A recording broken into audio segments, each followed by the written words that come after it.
どうも今日のデントリペアはね、このフリードリアゲートのへこみをご紹介していきたいと思います。こちらね、横に長く30センチぐらいね、横長にへこみがあったんで、内張りを外させてもらって、このデントリペアの道具で、まずはこの左の端っこからですね、順番に右にずーっと動かして直していきます。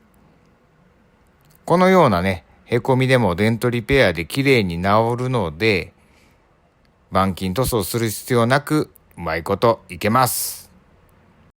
ちょっとね、薄い傷は残ってしまいますけど、これは後から磨いて取れると思います。どうもありがとうございました。